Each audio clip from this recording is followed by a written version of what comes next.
Hello, and welcome to Living Legacies of the Ozarks, where we have the opportunity to share with you our values of hope and hospitality. We're so excited that you're with us today, and I'm excited to be with my co-host, who also happens to be my wife, Sue Head. How you doing? I'm doing great. I'm so happy to be here today in the Star Schoolhouse located on the campus of College of the Ozarks. Are you familiar with College of the Ozarks? Well, I am. I've spent a lot of time here over the last 20 years. But, That's right. really excited to have a special guest with us today. Yes. From the Reed Spring area. So I'd like to introduce you to Rob Marshall. Rob works at Reed Spring Middle School. And just tell us a little bit about your story, Rob, and how you ended up in the Ozarks, or maybe you grew up here. Yeah. My father was a middle school PE teacher in Oregon, so I'm not originally from here, from the West Coast. Moved out here and went to college, not at C of O, but went to Cedarville University in Ohio, and then moved down here and had a chance to get plugged in with the ministry called Doulos Shelterwood. And from there, I was able to get myself into counseling, did my master's degree in counseling, and then went back and got my school counseling degree. And so that's how I got plugged in with the schools. And I've been at Reed Spring Middle School now for the last 12 years. Oh, fantastic. Yeah. So in your experience there, I'm sure that you have gotten to lead and help a lot of students in that school. Can you share any stories of students that you saw transformed or gain hope for their lives? Yeah. I had a student, call him Kevin, and he was, I had him in 7th grade. I teach a class called Careers. And so all students in the whole middle school take this class. And so I'll see a variety of different students, from the very quiet ones to the very rambunctious ones, as you can imagine, middle school. And Kevin was in the quiet group. He was very much just kind of a loner, not really a lot of friends. And I lead a group there at the middle school called Wyldlife, which is kind of a part of a ministry of Young Life, in which middle school students get a chance to just have a club and meet weekly and hang out. And I invited Kevin, and one Friday morning he showed up to club. So it was really cool to see him. I was excited that he showed up, and I knew he didn't have a whole lot of friends, but just a chance to kind of get him plugged in. And at club, we just, it's a crazy time of hanging out with middle school students and eating donuts and talking about hope. And so he really loved that and continued to come to club.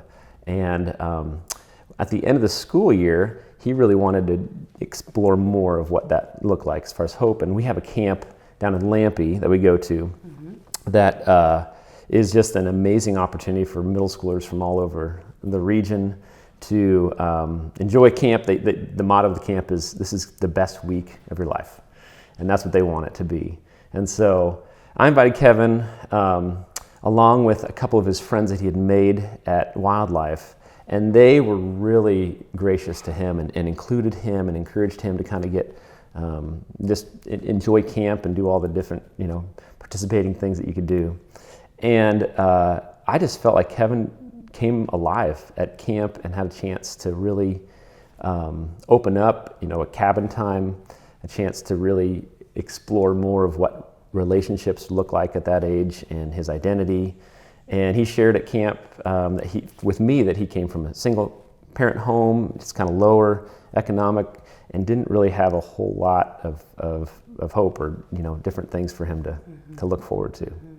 So at the end of camp, he reached out to me, and we spent one-on-one time and just shared how much that Wyldlife had meant to him, and that he wanted to commit his life to following God and exploring this idea of hope and what he really wanted to do with that. And honestly, it was also just a chance for him to know what it's like to be included and belong. Oh yeah, absolutely. Yeah.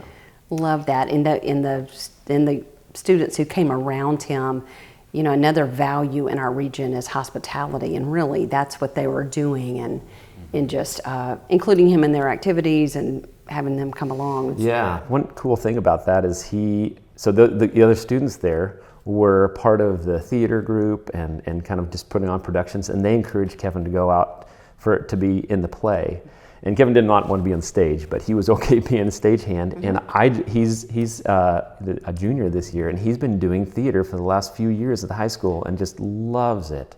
And the theater teacher just said, man, he is a great asset to our program. We love having him. All the students love him. And I feel like he just came out of his shell and really was able to thrive from. I was actually going to ask you about that. So he has a network of friends now. He has relationships. He's not a loner anymore? Yeah, no. I see a beaming smile on his face, a chance for him to really, feel that sense of belonging is so important for students at that age, in the early teenage years. And I think that he really found that hope of, I can belong to a group.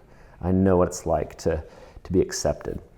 Just quickly, you mentioned Wyldlife, and Wyldlife is part of Young Life. So it's for a younger age. Young Life is for high school students? Yes.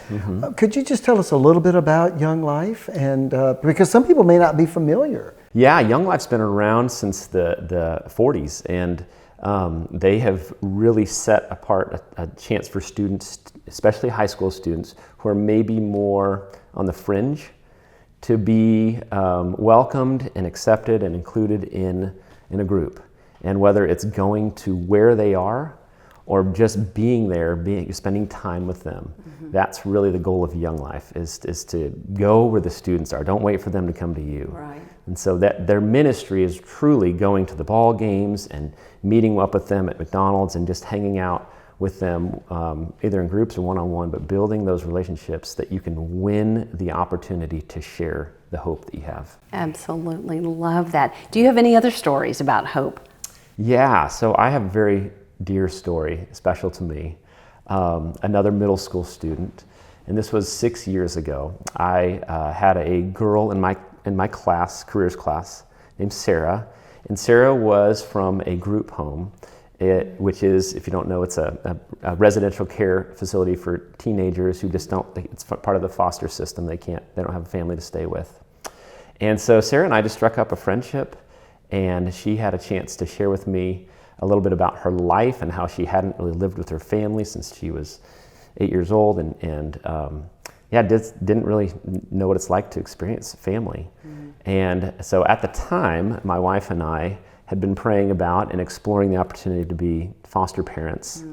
And so we were looking for, at that time, students who might be open to, or kids who are open to wanting to be fostered. We were looking at some younger age students, but Sarah was in my 8th grade class, and one day after class, took a lot of courage for her to do this, but she came up and she said, "Would you ever consider fostering a teenager? And if so, I'd love to kind of come and hang out with you and be part of your family." And so that led down this path of us being able to foster her. And after a year, she said she would like to be adopted by us. And so really a neat story. I won't sugarcoat it because it's been up and down. It's been hard because of all the past things that she's gone through and experienced. And it took a long time for us to be able to kind of work through some things. But really neat to see how she has grown and come back around and wanted to be part of a family. And so she used to call me Mr. Marshall, and now she calls me Dad. Oh, wow. That's a great story. That Thank you so much for sharing that. I think that, what an opportunity, transformation for that young lady, for you and your wife to open your home to her. Yeah, very much so. We just had a chance a couple weeks ago to celebrate her wedding. And I was able to perform her marriage ceremony. Wow. And so it was just a really neat time for us to spend with her and encourage her, and just see that, she has continually grown in hope for a family, for relationship, for healthiness. And that's one of our things that we'd love to see. Thank you. Thanks for sharing that story. Thank you Beautiful. so much, Rob. Thank you. Beautiful. And thank you for joining us at Living Legacies of the Ozarks. Thank you for listening to our stories, and we hope you'll take them back to your communities. Listen to your friends, listen to your people, find out your legacies, and share them with each other. because we all have something precious that we just don't want to lose. We're glad that you joined us today. Thank you.